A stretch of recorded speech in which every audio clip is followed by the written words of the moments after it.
Jaya Radha Madhava Kunja Vihari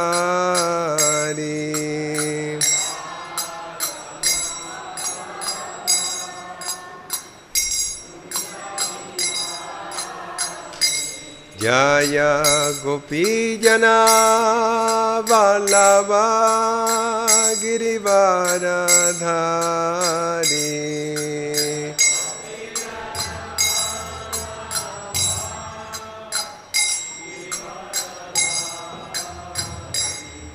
Jaya Gopi Jana Vallabha Girivaradhari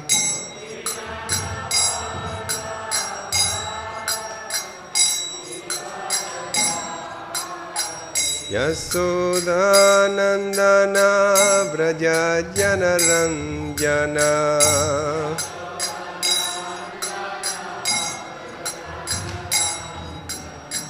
Yasoda Nandana Vraja Jana Ranjana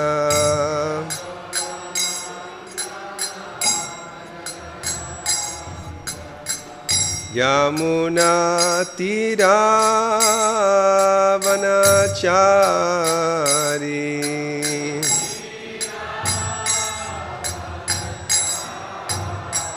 Yamuna Tira Vanachari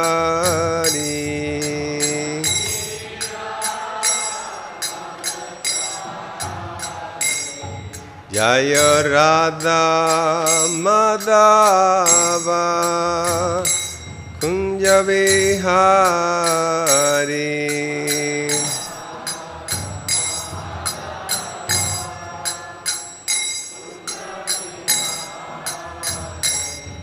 Jaya Radha Madhava Kunja Vihari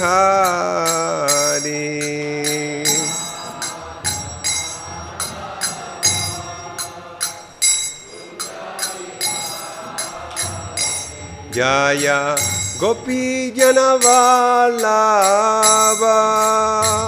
Girivaradhari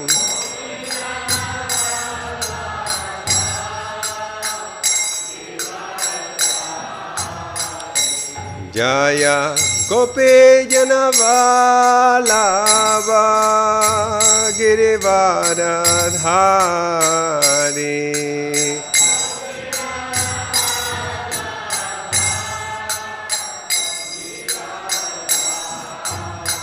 Yasoda Nandana Vraja Jana Ranjana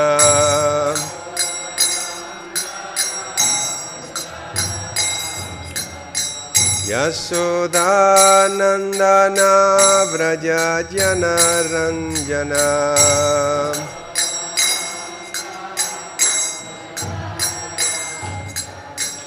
Yamuna Tira Vanachari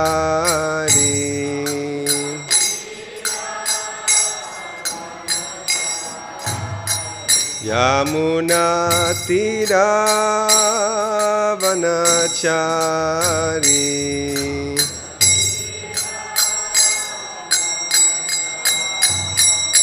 Jaya Radha Madhava Kunja Vihari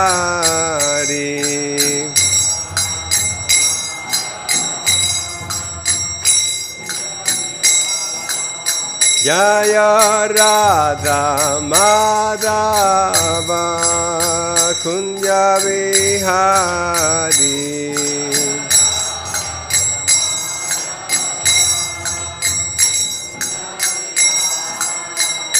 Jaya Gopi Jana Vallabha Girivaradhari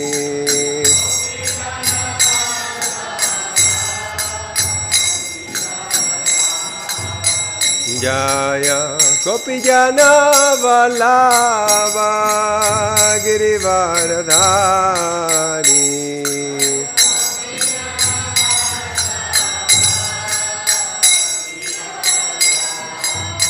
Yashodanandana Vraja Jana Ranjana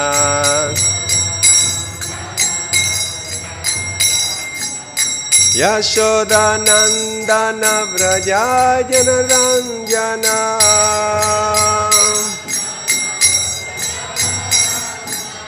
Yashodanandana Vraja Jana Ranjana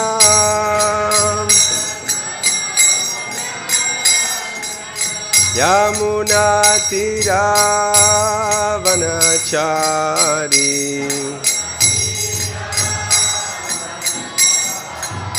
Yamuna Tira Vanachari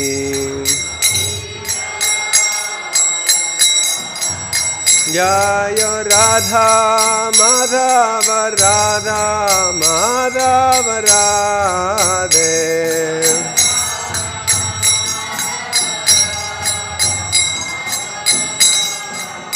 Jaya Prabhupada, Jaya Prabhupada, Prabhupada, Jaya Prabhupada.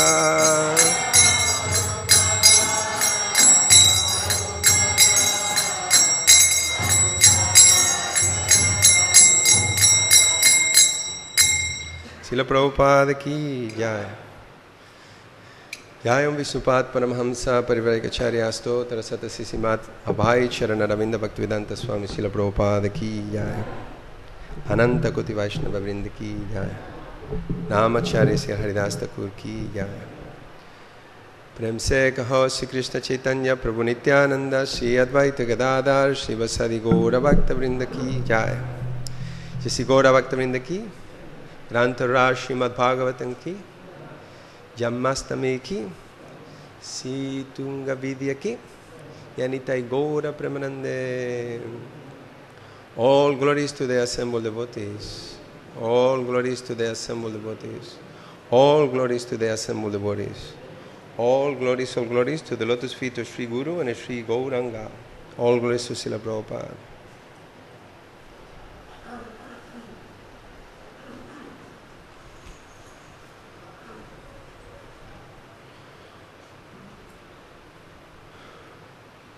Om Agyanatimirandasya Gyananjana Salakaya Chaksurum Militanyena Tasmai Shri Gurave Namaha Shri Chaitanya Manobishtam Stapitam Yena Bhutale Swayan Rupa Kadamahyam Dadati Swapadantikam Vandeham Shri Guru Siyuta Padakamalam Shri Gurum Vaishnavamscha Shri Rupam Sagrajatam Sahagana Raghunatam Vitam Tam Sajivam Sadvaitam Savadutam Parijana Sahitam Krishna Chaitanya Devam Shri Radha Krishna Padam Sahagana Lalita Shri Visakham Vitamscha He Krishna Karuna Sindhu Dinabandho Jagatpate Gopesha Gopika Kanta Radha Kanta Namastute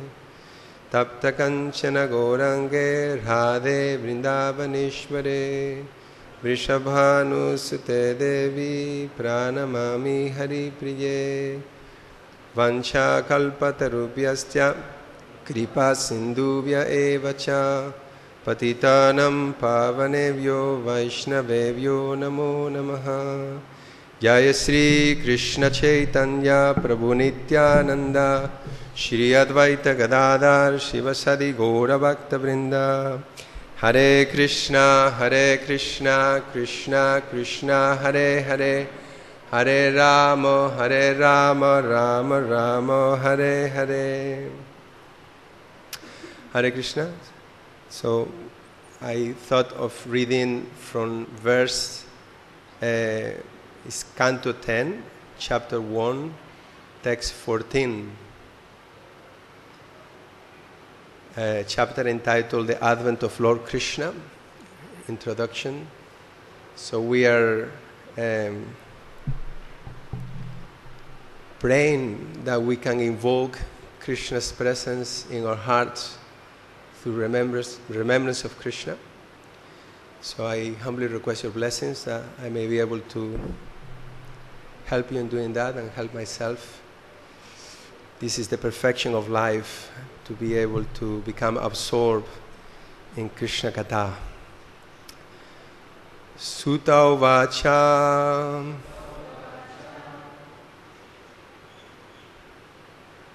Evam Nishamya Vrigunandana Sadhuvadam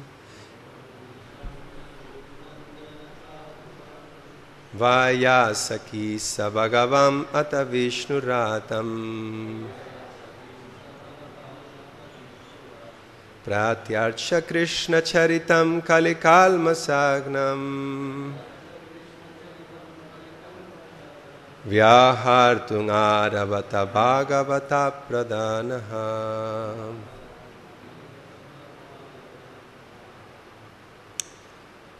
Okay, say it again. Sutta Uvacha Evam Nishamya Vrigunandana Sadhuvadam Vayasaki Sabhagavam Ata Vishnuratam Pratyarcha Krishna Charitam Kalikalmasagnam Vyahartungaravata Bhagavata Pradanaha. So I'll go directly into the translation and purport. Translation and purport by His Divine Grace A.C. Bhaktivedanta Swami Srila Prabhupada Ki Jai.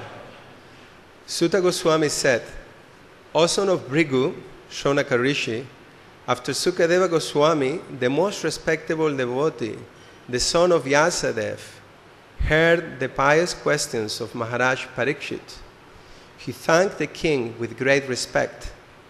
Then he began to discourse on topics concerning Krishna, which are the remedy for all sufferings in this age of Kali. Please repeat. Sutta Goswami said, O son of Bhrigu, Sonaka Rishi, after Sukadeva Goswami, the most respectable devotee, the son of Vyasadeva, heard the pious questions of Maharaj Parikshit. He thanked the king with great respect. Then he began to discourse on topics concerning Krishna, which are the remedy for all sufferings in this age of Kali. Purport. In this verse, the words Krishna Charitam Kalikalmasagnam indicate that the activities of Lord Krishna are certainly the greatest panacea for all miseries, especially in this age of Kali.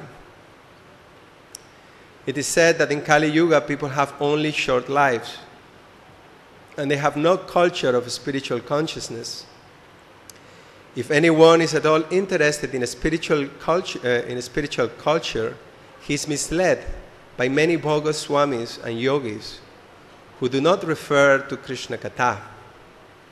Therefore, most people are unfortunate and disturbed by many calamities. Srila Vyasadeva prepared Srimad Bhagavatam at the request of Narada Muni in order to give relief to the suffering people of this age. Kali Kalmasha Agnam. The Krishna consciousness movement is seriously engaged in enlightening people through the pleasing topics of Srimad Bhagavatam. All over the world, the message of Srimad Bhagavatam and Bhagavad Gita is being accepted in all spheres of life, especially in advanced educated circles. Srila Sukadeva Goswami is described in this verse as Bhagavat Pradhana, whereas Maharaj Parikshit is described as Vishnu Ratham. Both words bear the same meaning. That is, Maharaj Parikshit was a great devotee of Krishna, and Sukadeva Goswami was also a great saintly person and a great devotee of Krishna. Combined together to present Krishna Katha, they give great relief to suffering humanity.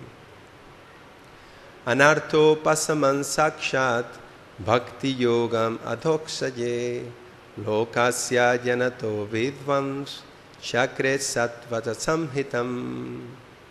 The material miseries of the living entity, which are superfluous to him, can be directly mitigated by the linking process of devotional service. But the mass of people do not know this, and therefore the learned Vyasadeva compiled this Vedic literature, Srimad Bhagavatam, which is in relation to the Supreme Truth.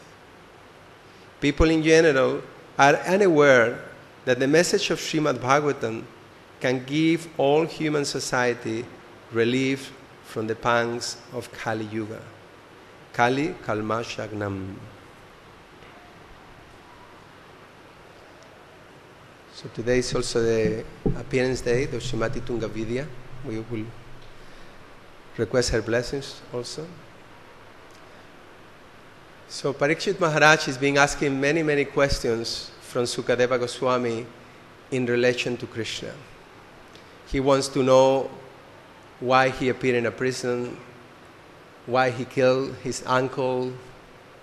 So many questions. How was it that Balaram was transferred to Rohini? And Sutta Goswami is explaining here that actually these descriptions and this remembrance of Krishna is actually the remedy for the miseries of material existence. And as we are discussing now, is coming to Janmashtami, that Krishna's appearance makes everything very auspicious. As you know, he appeared in the prison house, in the prison basically, and when he appeared, all the demigods from all over the universe, they came. Even the prison house, it became like the spiritual world. And as he appeared in Vrindavan,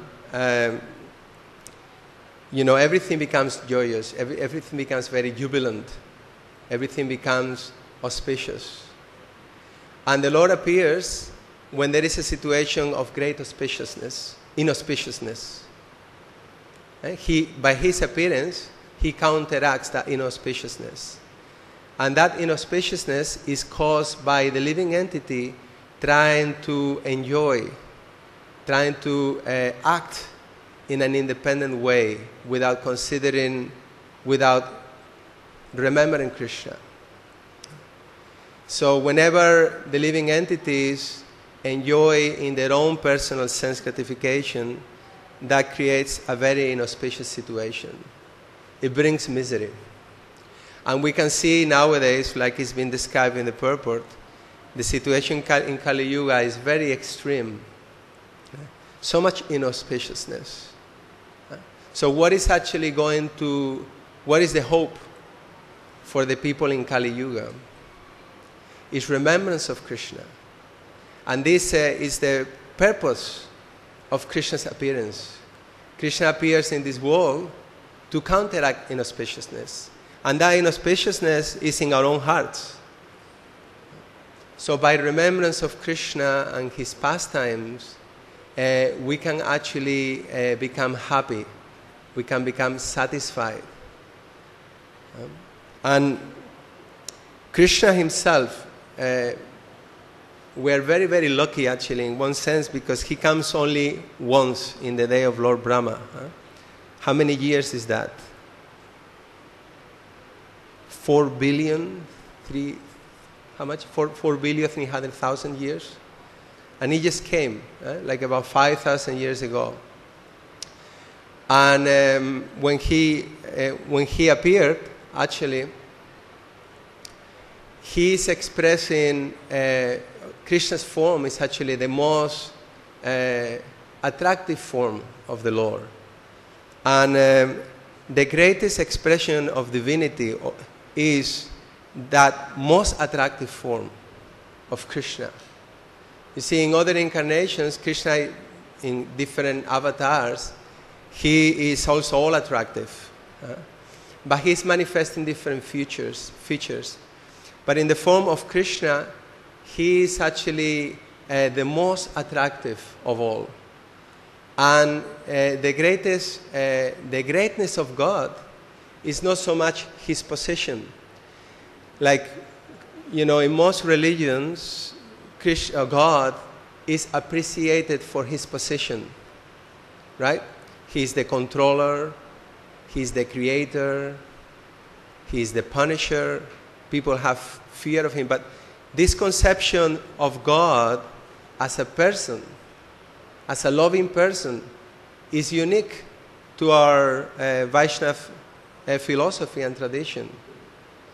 Then he comes and he takes great pleasure in being just a person, interacting with his devotees. It's very unique. And in order for this to take place, actually, as he appeared, as we hear in the pastime, that he appeared in the womb of Devaki, and of course, we understand that the Lord does not take birth, right? So how is it that he took birth? And Prabhupada emphasizes the point that we should never think that the birth of Krishna is ordinary. He was transferred from the mind of Vasudeva into the womb of Devaki. There was no physical interaction. And also Krishna's birth is fully intentional. He chooses where he appears. He chooses his parents, when to appear. Our birth, we take birth in this world, we're forced to take birth. Did we choose to be born wherever we were born? Did we choose our parents? But Krishna does. And why did he choose Vasudeva?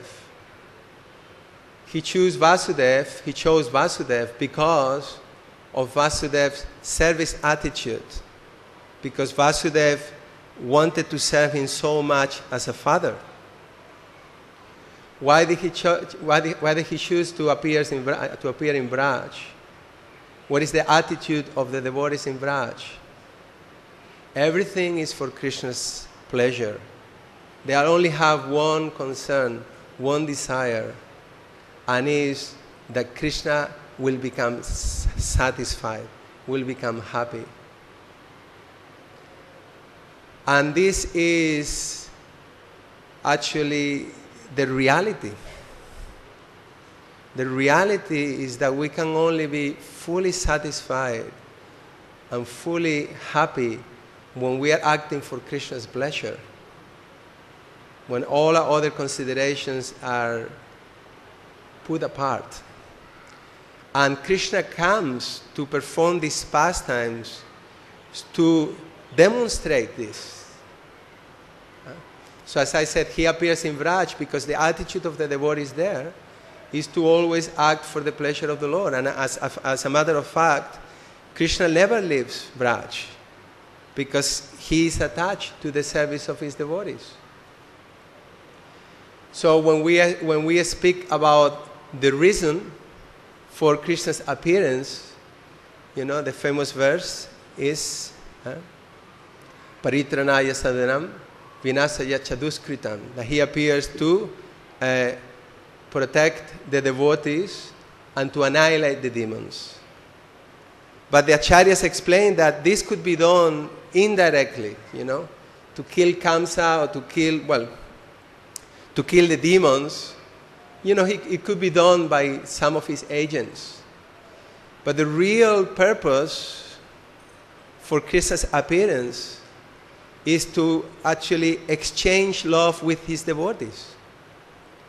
He appears to take birth as the son of Nanda Maharaj and Yasoda, as the son of Devaki, because he wants to exchange this love. And in order for Nanda Maharaj and Yashoda to interact with him as father and mother, as the shelter of Krishna, then Yogamaya has to appear as well. Because you cannot give shelter to God, right? You cannot give shelter to God. God is the shelter. But Krishna comes and it actually shows that his greatness is not so much in his position, but on who he is as a person who loves his devotees. And he proved this when later on he becomes the chariot driver of Arjuna. That's like a very low position, is it? To become a driver of someone. But that his greatness, he does that for his devotee. He wants to exchange love. He is a person.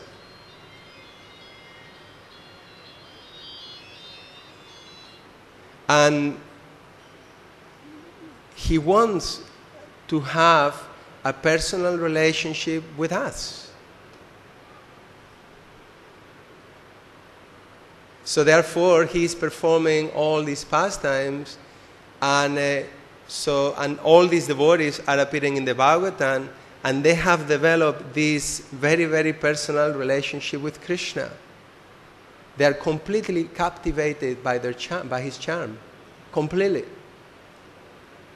And the whole, we are going through the first 9 cantos of the Srimad Bhagavatam, which is explaining a lot about Krishna's position, as the controller. Because we need to understand also that Krishna is not an ordinary person, but yet he is a person. So we're going through different pastimes to establish Krishna's majesty, Krishna's, being the supreme power, the supreme absolute truth. But now coming into the 10th canto, Krishna is going to show himself as he is. And it's a very difficult concept to understand for many people. Like, Krishna is like stealing butter. He is crying in fear of his mother. Like he is now appearing in a prison. So all these things are very difficult concepts to understand. But what is the purpose of all these pastimes? Is exchange of love. So, therefore, these narrations are given so that actually we can imbibe the same mood and the same love of the devotees described in the Bhagavatam. And what is the qualification for doing this, to imbibe this mood? It's actually, we become also very, very eager to hear about Krishna. Like Janmashtami is tomorrow, it's a very, very special time. Krishna has appeared in this world. He's going to appear in this world. And because of his appearance, this is going to actually counteract all inauspiciousness. And we want Krishna to appear in our hearts. And for Krishna to appear in our hearts, we have to become very, very much eager for him. And we become eager from him when we hear about his character, when we hear about his qualities. So in this pastime now, we are in the beginning, in the advent of Lord Krishna. Of course, we hear about it in a special situation created by the different demoniac kings, and how the Lord appears, is going to appear from the womb of Devaki. And then there is an omen saying that, Kamsa is driving his sister to her house, and there is an omen that the 8th child of your sister will kill you. Oh, Kamsa, you're a fool. So Kamsa immediately wants to kill Devaki. Kamsa was the son of Ugrasena, and Devaki was the daughter of Devaka. So they were actually brothers. So the relationship was like cousin brothers, brother and sister. So he was ready to kill her immediately, and then we hear very nice philosophy coming from the mouth of Vasudev. You can imagine the situation he found himself in. On one hand, he is hearing that Krishna is going to take birth in his family, so he's very happy. But on the other hand, there is imminent death for his wife. So he preaches all this very, very nice philosophy to convince Kamsa not to kill Devaki. And then, so he is convinced by Vasudev's arguments. And then when Vasudev and Devaki had the first son, whose name was Kirtiman, then Vasudev, out of his integrity and his truthfulness, he takes the son to Kamsa. And Kamsa was actually touched by his sincerity and his honesty, that he said, oh, well, this person is so honest that you can go home and you can take your son. And then Narada Muni, he became a little concerned that Kamsa becoming too nice may delay the appearance of Krishna. And then Narada Muni went to Kamsa and told him that, on my way here, I went to see I saw the demigods. They were having a big meeting, and they have actually arranged for many demigods to appear in the Yadu dynasty. They want to kill you. Any of the sons of Devaki will kill you. So immediately Kamsa imprisoned Devaki and Vasudev. And it's again, how will Narada Muni will do this? And of course, we understand through the explanations of the acharyas that Kamsa, actually the sons of Devaki, they were all in the previous, there was the third incarnation. Initially they were sons of Marichi. Marichi is an incarnation of the mind, and they represent the six anarthas, which are Kama, Krodha, Lobha, Moha, Mada, and Matsarya. So these are lust, anger, greed, madness, illusion, and envy. So in this incarnation, they actually became, they were laughing at Lord Brahma because Lord Brahma being captivated by his daughter. And they were cursed to take birth in the next life as demons. And they appeared as the sons of Kalanemi. And they were the grandsons of Hiranyakashipu. And as the grandsons of Hiranyakashipu, they became independent from Hiranyakashipu, and they went to perform austerities in order to become very, very powerful. And Hiranyakashipu cursed them. He was so envious even of his grandsons for acting independently from him, that he cursed them to take birth as the sons of Kalanemi, which in his next birth will be Kamsa, and they will be killed by Kamsa. So in one sense, Narada Muni, by speeding the death of the sons of, they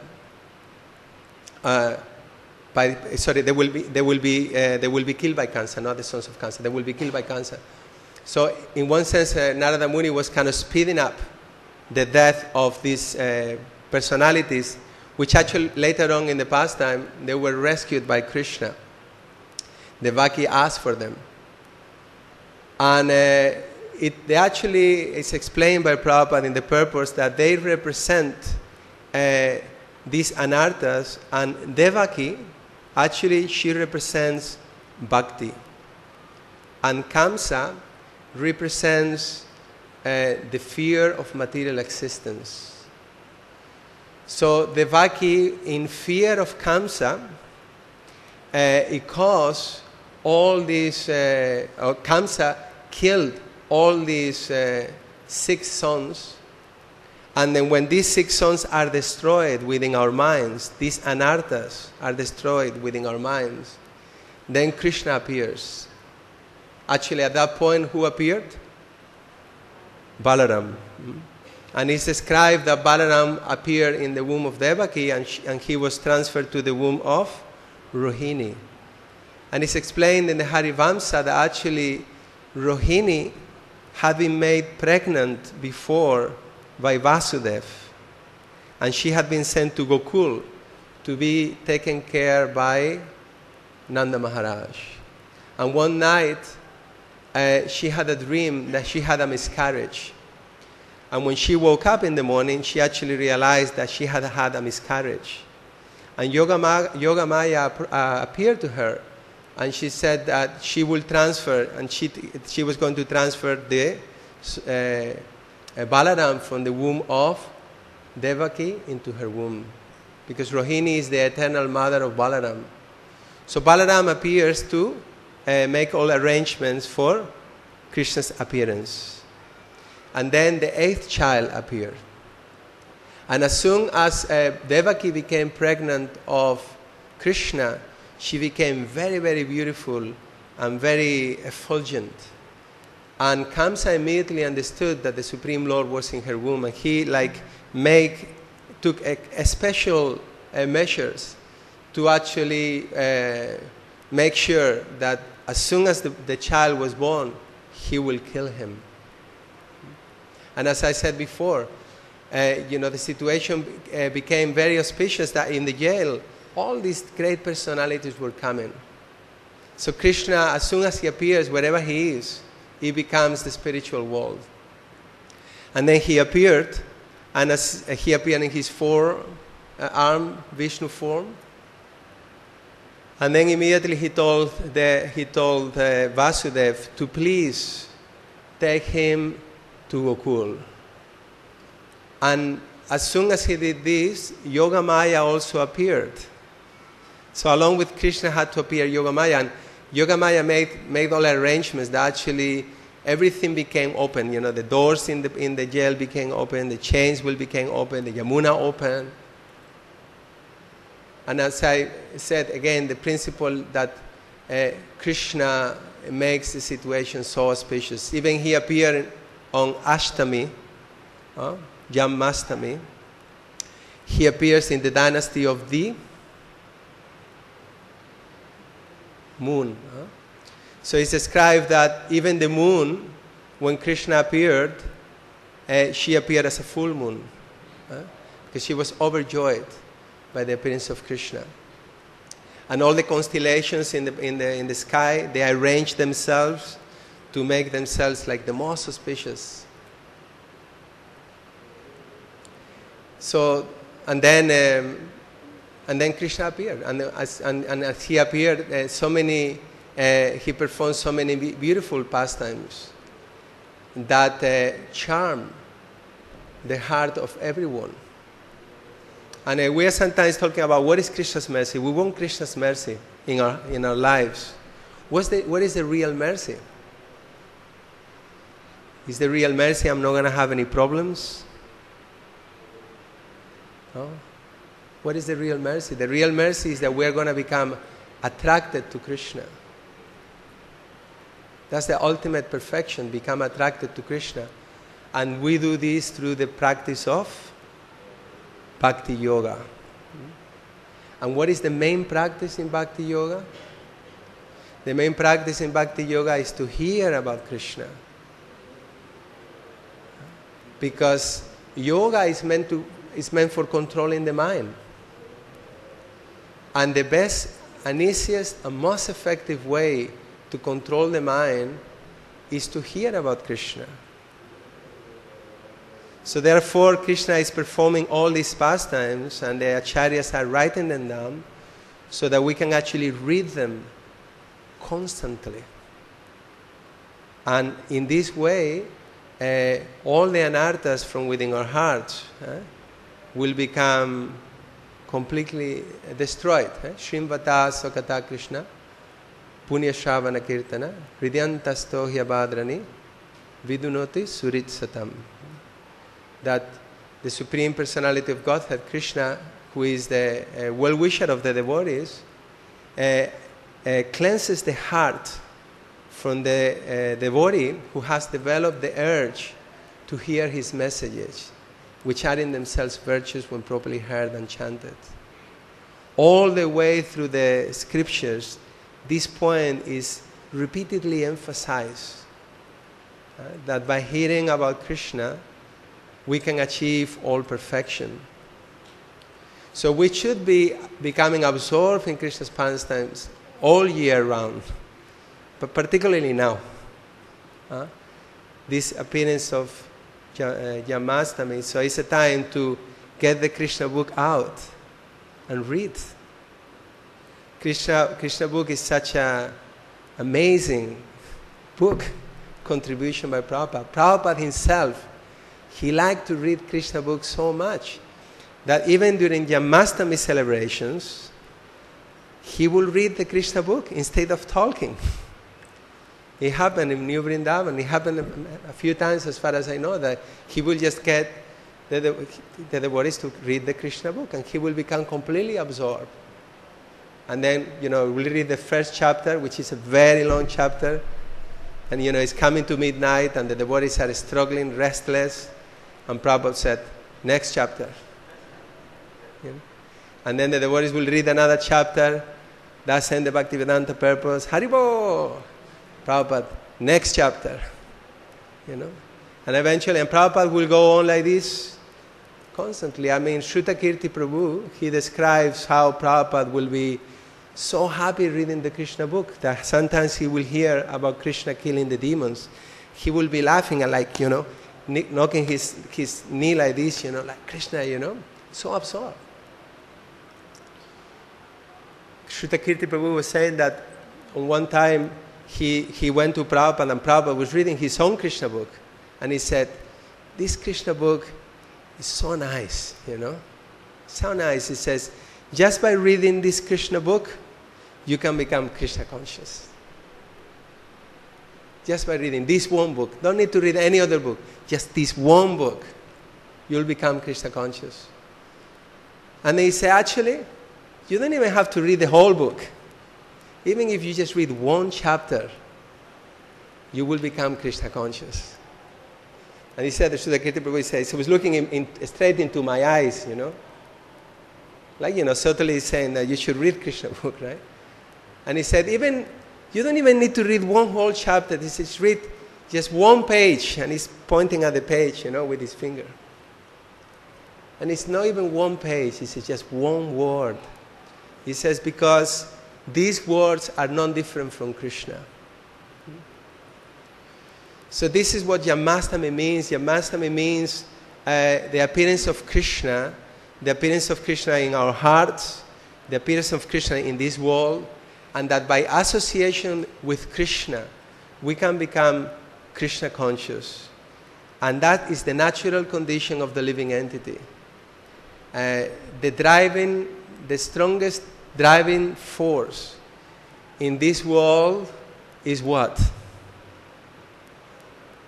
It's love, is it not? But our love is being misguided, misdirected. We're being let down all the time. You read the preface of the Krishna book. That's my humble request. It's so nice. Just read the preface. So much is there. And Prabhupada explained this point, that all we need, George Harrison himself, he wrote the same. All you need is Krishna. We just bring Krishna into our lives.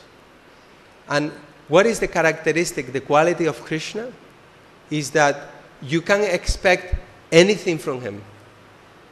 Usually we're let down because we have too many high expectations from people, isn't it? And we have to lower our expectations. Wife, husbands, friends, relatives. We become disappointed because they don't come up to the level of our expectations. Does that happen to you? Yes? Only me? Yeah? But Krishna will always fulfill our expectations beyond our imagination. Who is the first demon that Krishna kills? Who is the first demon? Putana. It's one very nice section in the third canto of the Bhagavatam where also the pastimes of Krishna are described. And there he says that, what is the standard of the character of Krishna? It's in the purport. And he said, because, who is Putana? Putana came to kill Krishna. What was her intention? To kill him by feeding him her breast, the milk from her breast. She had put poison there. And Prabhupada writes in the purport, he says that Krishna will look for the least qualification of the person, and he will give the highest reward. This is the standard of his character. Akama sarva kamo va moksha kama udaradi. Tivrana bhakti yogana jayitam purusham paramda. Actually, Krishna, whatever your desires is, whatever your aspirations, an intelligent person will approach him. He will always fulfill our expectations. And in fact, it comes to a point that when we come in touch with Krishna, we will give up everything else. We will not want anything else. And this is the situation of the Brijvasis. They have come to that platform. They are only concerned with Krishna's happiness. And as it will be described later on, that the gopis are feeling so much separation from Krishna during the day. When Krishna is going to tend the cows, just for a few hours, they're feeling that it's almost unbearable, their feelings. And they're singing many songs, many verses, and they're praising the different creatures and living entities in Vrindavan. And they're saying, well, even them, even for them, it's intolerable to be without Krishna. It says like the creepers, the trees, the flowers, when Krishna is in Vrindavan, they all become like exuberant with flowers, with fragrances. He says the bees are constantly humming, and they cannot leave Krishna. He's explained that the bees are the greatest sages. You know why? He says because they never leave Krishna. They're always with Krishna. And they also never stop singing the glories of Krishna. Some sages sometimes stop, but the bees are always there. So the gopis are describing all the different living entities. All of them, they are experiencing so much separation, so much love from Krishna. So what about us? What about us? And this is, again, as I said, that this is the highest expression of divinity, is his charm, his ability to captivate the hearts of the living entity. That everybody becomes totally captivated. Therefore, Parikshit Maharaj, he is so eager to hear. So times like this, we can evaluate how much am I eager to hear, how much I am feeling separation from Krishna. And the allegory I was explaining with Kamsa experience, representing the fear of material existence, that, first, in order for us to become eager for Krishna, we have to become totally disgusted, totally afraid of material life. We don't want it. We had enough of it. Enough. Now I want you, Krishna. And we have to develop this intense greed for Krishna to manifest in our hearts. So it's a time like Prabhupada explains in the Krishna book, that the perfection of Krishna consciousness is to serve Krishna in the mood of, with feelings of separation, in the mood of the gopis. He's saying this in the Krishna book. So it's not that we have to become like, Paramahamsas to experience separation from Krishna. At any level, from the very beginning. And we have to remember Krishna and contemplate who this person is. And we want him. So he says, and this is our, he's explaining how the Goswamis, they were not with Krishna. They were just remembering Krishna.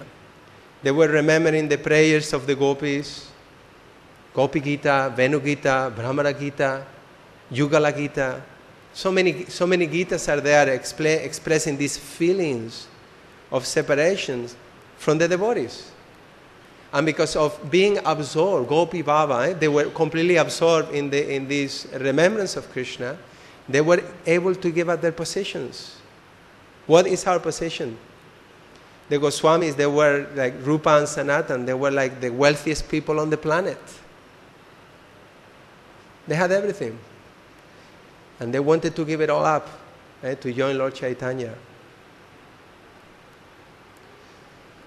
So, but we still, maybe there is some fragrance coming from the material life. That's still like, gotta give it up.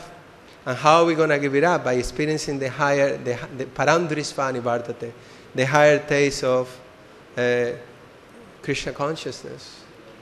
So, remembrance of Krishna and being with Krishna, because Krishna is on the absolute plane, remembrance of Krishna, we can derive the same benefit from remembering Krishna than from being in his personal presence. And the Bhagavatam is just full of this. Queen Kunti Maharani's prayers, she's also feeling the same. She's praying, just tell all these calamities, because when we are in distress, we remember you. So sometimes it's like good that we are going through some disturbance. When Krishna turns the heat up, what happens? Hare Krishna, Krishna Krishna, Hare Hare. We become very serious about chanting. Like they say, there is no atheist in the war, in the trenches. They say there is a saying, there is no atheists in the trenches in the war. Why? Because everything is afraid. At that point, you're like completely afraid. So everybody becomes prayerful. So Prabhupada explains that the perfection of Krishna consciousness is to execute devotional service in this mood of separation. And we can only develop this mood by hearing about Krishna. Constantly hearing about Krishna. And these times are particularly, Janmashtami is a very auspicious time. The devotee is the only day in the whole year that we are asked to fast. Why? It's a very, very, very important day. And it's a day where we should practice to just act for the pleasure of Krishna. Nothing else. And become fully absorbed. So as I was saying in the Bhagavatam, there are so many. And then even when Krishna disappears, there is this whole chapter where Arjuna had gone to Dwarka. And he was not coming back. And Yudhishthira was seeing all these omens. And he understood that Krishna must have left this world. The chapter is entitled, I remember vaguely, The Departure of Lord Krishna. Maybe I'm wrong. But then the whole chapter is, Arjuna comes back and is looking morose, is looking like dejected. And Yudhishthira spends the whole chapter just saying, why are you so morose? Is it because you didn't give in charities to someone? Is it because you didn't protect someone? It's because of this. It's almost like he's afraid to say it. Like right at the end of the chapter, the last few verses, he says, or is it because our dear Krishna has now left this world? He's feeling so much love. He's afraid to even, face the reality that Krishna has left. Later on, when Vidura inquires from Uddhava about Krishna's pastimes, we get a few glimpses of Krishna's pastimes before the 10th canto. The first canto, there are so many pastimes there. Uttara calling out for Krishna, Queen Kunti, and then Yudhishthira Maharaj. Then in the third canto, we also get 4 chapters about Krishna's pastimes. And there, Vidura is inquiring from Uddhava. And he asks about Krishna, and he says that when Uddhava heard the questions, he entered into a trance. And he could not speak for 45 minutes,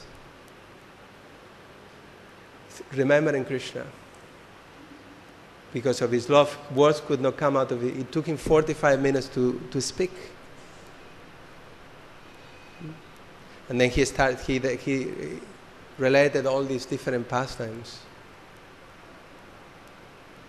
So that level of absorption is described, I was saying, like when Krishna is going through the forest in Vrindavan, all the living entities are completely mesmerized. And he says that the birds, when they hear Krishna's flute, actually they all fly like mad, like here and there and everywhere. And then they come down and they sit down, they close their eyes, and they sit down in deep meditation, meditating on the sound of Krishna's flute. So Krishna is the most attractive personality. And as I said, the highest... his greatness is in his personality. And what is his person? He's a lover of his devotees. He loves us. And he wants us to go back home, back to him. And that's how he appears in this world. He is so much eager for us to come back. So I'll finish with one nice story I heard from Purnachanda Maharaj. It happened many years ago. Maybe some of you know the story, but this was in Jagannath Puri. There was this young boy. I don't remember. I remember only vaguely. I think he was living somewhere in Konark or somewhere outside of Jagannath Puri. And he wanted to go to the Ratha Yatra, but in order to go to Ratha Yatra, he wanted to go to do parikrama. And his village was 20 kilometers, maybe 30 kilometers from Jagannath Puri. And his mother, he was 10 years old. He was a young kid. I don't remember exactly how old he was. And his mother said, you cannot do that. This is too much. And he was so determined. Said, you can say whatever you want. I'm doing this. And so his mother said, okay, I'll let you do it with only one condition. I will go with you and I will cook for you on the side of the road. So on the way, they went on the way to Puri and they were doing this parikrama, Dandavat parikrama. Have you tried to do Dandavat parikrama? It's very austere. You see them in Govardhan. No? So he was doing this Dandavat parikrama, and the Ratha Yatra the time of the Ratha Yatra was coming. And they were not going to make it. They were not going to make it.